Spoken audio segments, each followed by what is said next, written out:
좋은 일이 일어납니다. 오늘 함께 묵상할 말씀은 시편 144편 1절로 15절 말씀입니다. 우리가 글을 이해하는 데 있어 중요한 것은 그 글이 어떤 시대적 배경에서 써졌는가를 아는 것입니다. 그런 면에서 시편은 만만치 않습니다.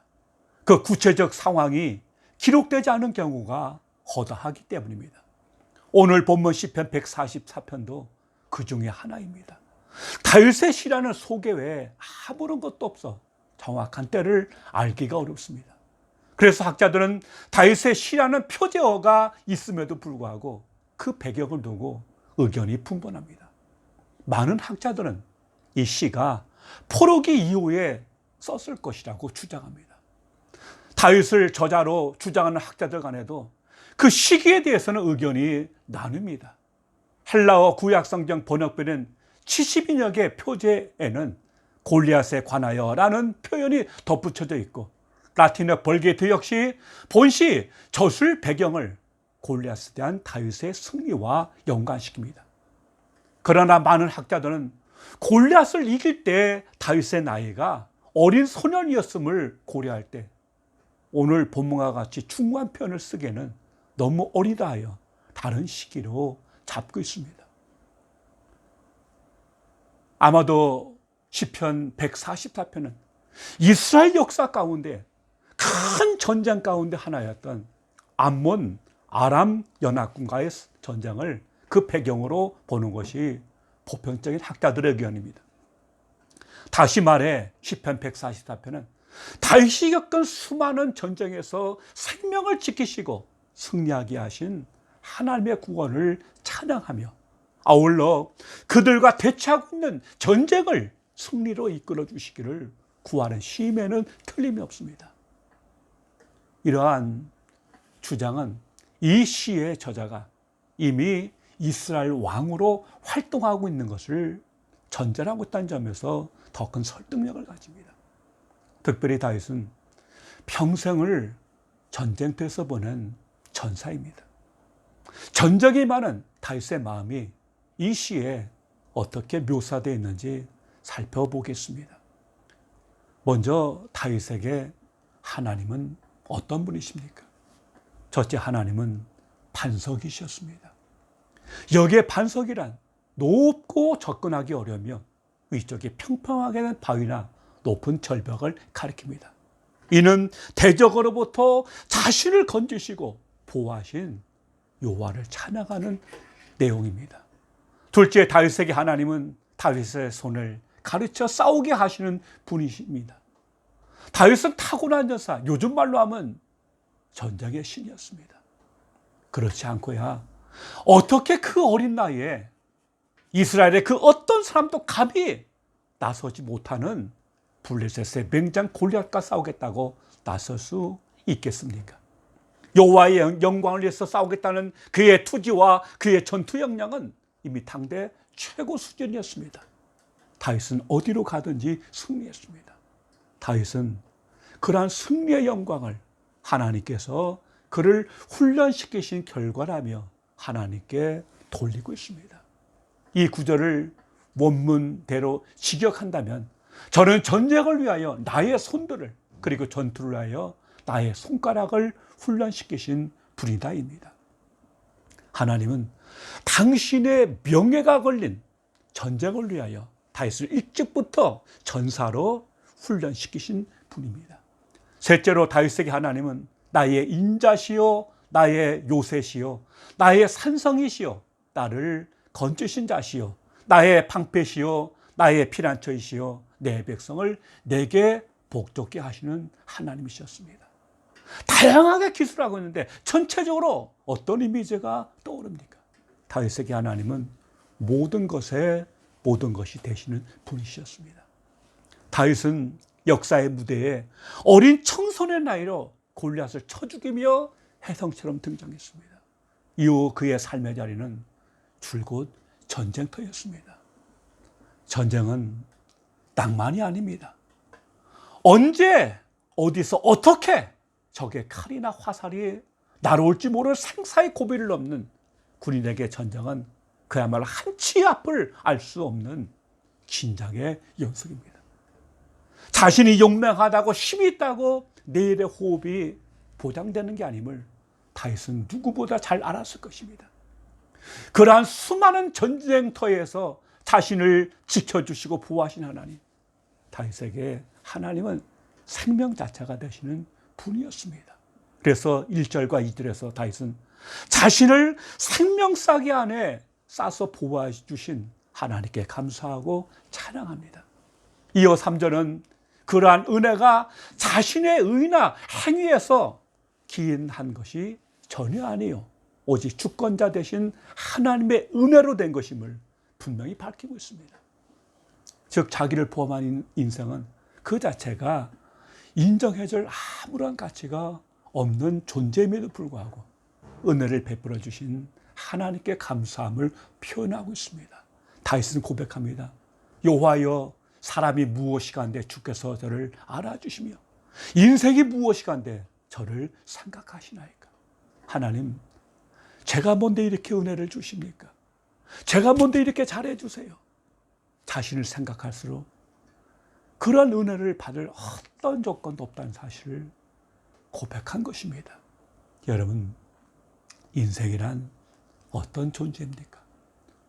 사절은 사람은 헛것 같고 그의 남은 날은 지나가는 그림자 같다고 묘사합니다. 여기서 헛것이란 헤벨이란 말로 공허, 숨, 공기, 텅 빈이란 뜻을 가진 명사입니다. 인생의 덧없음과 연약함을 상징하는 표현입니다. 인간은 실로 허무한 존재임을 강조하고 있습니다. 또한 인간은 지나가는 그림자와 같습니다. 지나가니란 말은 지나가다, 병들다, 쇠퇴하다는 뜻입니다. 그러므로 지나가는 그림자란 말은 쇠퇴하는 그림자라는 뜻입니다. 즉 사람은 그 존재 자체가 실체가 아닌 허상과 같은 것임을 나타낸 것입니다. 이러한 표현을 통해서 다윗은 자신의 본성을 깊이 성찰하며 자기 안에 은혜를 받을 자격이 없다는 사실을 다시 한번 고백하고 있습니다. 이 말을 통해서 하고자 하는 다윗의 메시지가 무엇입니까? 나는 은혜 받을 자격이 전혀 없는데 하나님의 선하심이 내게 은혜 주셔서 오늘의 내가 있노라고 선포하는 게 아닙니까? 이렇게 3절과 4절에서 하나님 앞에 인간의 한계와 연약함을 고백한 다윗은 5절부터 8절에서는 하나님을 향하여 주의 능력으로 하나님의 공의와 구원이 이루어지기를 간구합니다. 이 부분에서는 특별히 하나님께서 이 땅에 강림하셔서 그를 원수들의 손에서 구원하시길 기도합니다. 그는 하나님이 하늘을 들이오셔서 그가 사는 이 땅에 강림하시기를 소망합니다. 시인은 하나님이 이 땅에 강림하셔서 산들을 접촉하여 연기를 내게 하시라고 합니다.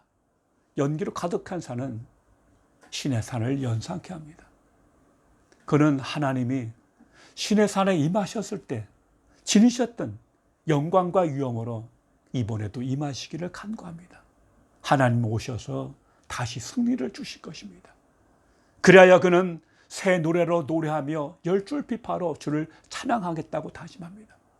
이는 앞선 간구가 이루어질 것을 다윗이 확신하였기 때문입니다. 지금까지 여호와라는 신명, 하나님의 이름을 썼던 다윗은 본문에서는 엘로힘이라는 단어를 사용합니다. 엘로힘이라는 신명은 하나님의 전능하심을 강조할 때 쓰는 하나님의 이름입니다. 여기서 엘로힘을 쓰는 이유는 대적에 대한 징계와 자신의 구원이 하나님의 전능하신 능력이 아니고서는 불가능하다는 의미를 전달하기 위해서입니다. 그리고 이어 다윗은 새 노래로 하나님을 찬양하겠다는 자신의 의지를 밝힙니다. 여기서 새 노래는 새로운 마음가짐으로 여호와께 다시 감사와 찬양을 하겠다는 고백입니다. 다윗은 하나님의 어떠하심을 새롭게 노래하라고 합니까? 그것은 하나님께서 왕들에게 구원을 베풀어 주셨기 때문입니다. 전쟁터를 향하여 떠나는 다윗은 하나님께서 반드시 그의 원수들을 물리쳐 주실 것을 확신하고 있습니다. 그러므로 12절부터 14절은 그가 전쟁에서 승리하고 돌아와 목격하게 될 주의 백성들의 삶을 상상한 것입니다.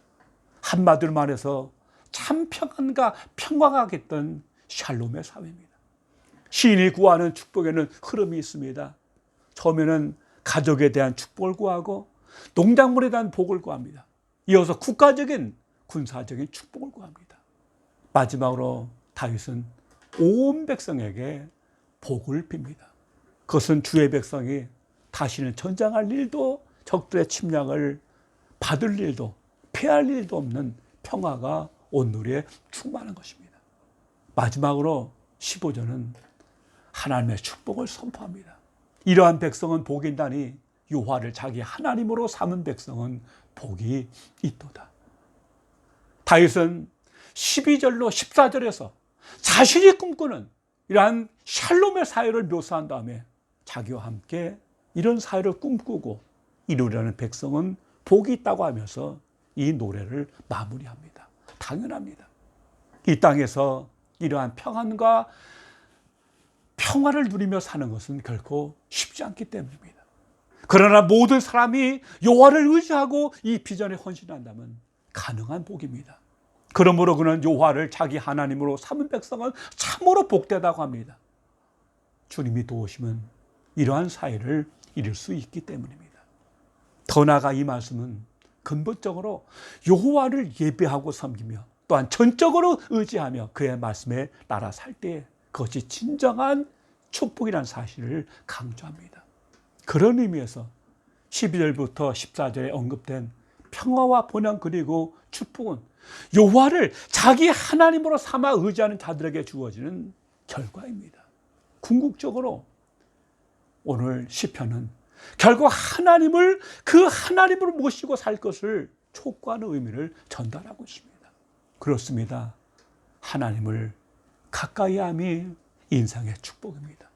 이러한 백성은 복이 있나니 여호와를 자기 하나님으로 삼은 백성은 복이 있도다. 기도하겠습니다. 아버지 하나님, 어떤 상황, 어떤 처지에서도 오직 여호와 하나님이 우리의 구원자시오 방패시 우리의 모든 것 되심을 고백합니다. 그 하나님을 모시고 가까이 하면서 참으로 복된 삶을 누리게 하시고 이 눈물 많고 고통 많은 사회에 하나님의 축복을 흘려보내는, 그래서 이 땅에 하나님의 나라를 완성해가는 하나님의 사람과 교회들이 될 수 있도록 주의 복을 더하여 주시옵소서. 예수님 이름으로 기도하옵나이다. 아멘.